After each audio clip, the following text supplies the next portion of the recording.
Hi guys, so today we're going to be doing a beginning to end video of how to bleach a shirt or how to make a shirt during the winter. It's definitely a lot more difficult to make a shirt during the winter because when you're bleaching outside, the sun and the heat make a huge difference on turning the shirt that bright white color that we're looking for. So we're going to make a shirt today and I'll show you how I would do it in winter time. Okay, so I went and got this design on Etsy. If you want this one, it is Amber Lane Designs. So I picked the Santa Claus because now that we are in November, us crafters, we're definitely ahead of the game. So we're gonna be doing Christmas stuff. I'm gonna print it on an 11 by 17 piece of paper. So we're gonna adjust that. And we are going to make sure that it is scaled correct size. A lot of people ask how to print bigger, so that's kind of how you do that. Okay, so while we're letting this print, we're gonna go outside and bleach the shirt. The shirt that I'm using is the Gildan Soft Style. It's the G6400. This is a heather Irish green. Something to make note of is heathered shirts are gonna be the ones that are going to bleach that bright white that we want. A lot of people will buy the wrong shirts, and that's why if you spray bleach on it and it doesn't do anything, it's probably because it is not the correct shirt. So we're gonna go outside and I'll show you how I bleach this, and we'll see how long it takes because it is colder outside. Okay, so it is a little bit sunny out here, but it is still 37 degrees and they're not gonna bleach as quickly as they would if it was like 80 out. So we're gonna go ahead and bleach them. I brought these two things to show you. So you could either use one of these cardboard inserts from Hobby Lobby to put between the shirts, or you could also put these garbage bags between them. I prefer to use the cardboard, but you can use whichever one you want. You definitely wanna have something between the shirt though, because you don't want it to bleach through the back of the shirt. The shirt is the heather Irish green.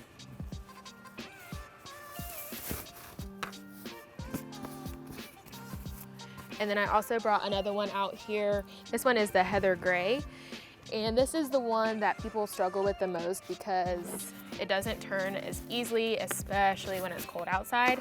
So I brought it out just to see how long it actually takes to bleach when it is colder.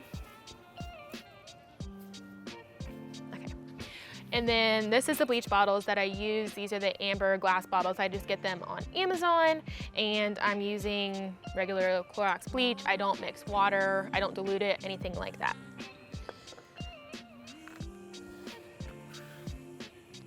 And I always kind of know what design I'm gonna put on the shirt before I bleach it so that I know kind of how big to make the bleach spot. Now, it's not always gonna be perfect. Like if you were to sublimate the design on first and then bleach it on, you would definitely have a more perfect, I guess, bleach spot around the image, but I prefer to bleach this way.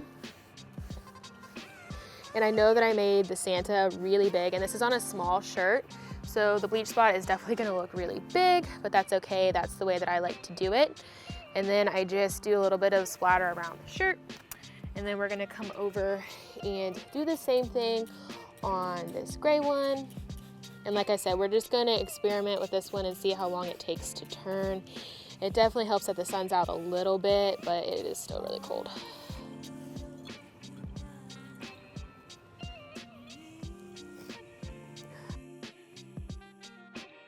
It's 10:02 now, so we're gonna come back and I'll let you know how long these take to turn white.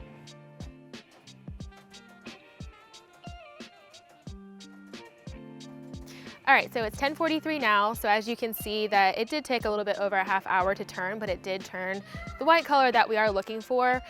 This one down here, it still needs a little bit longer. It is white, but I just wanna let it process just for a little bit, and then we're gonna go ahead and wash them and press them.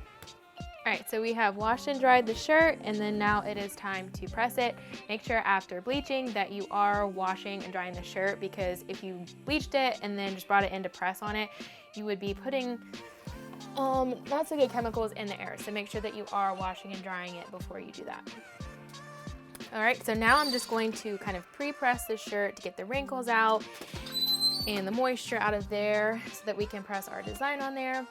Now, typically you would do 400 degrees for 60 seconds.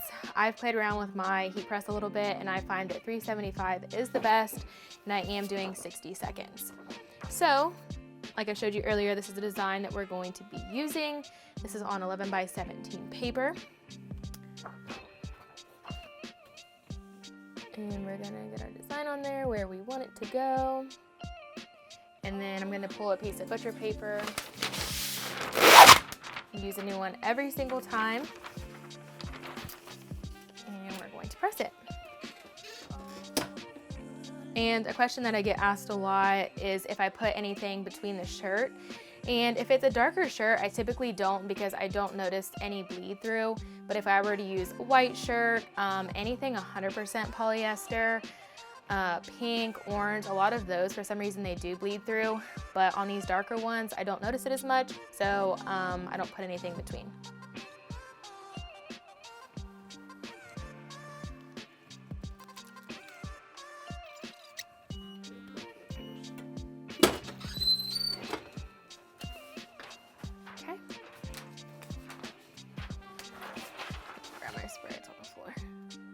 And sometimes you'll notice a little bit of scorching on the shirt. Sometimes it'll have a little bit of a yellow tint to it.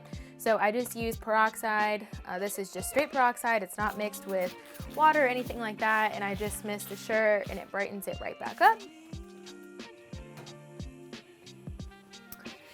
And then you can let it sit under there and let it dry, but you definitely don't want to saturate the shirt. And if your shirt is scorching so badly that it's like brown or anything like that, you definitely want to adjust your temperature and your time. So here is our final product. And that just goes to show that you can bleach shirts outside during the winter when it's cold outside. If you need any more help with learning how to make shirts, I do offer a group. It's B's Tees course group, and the link will be below.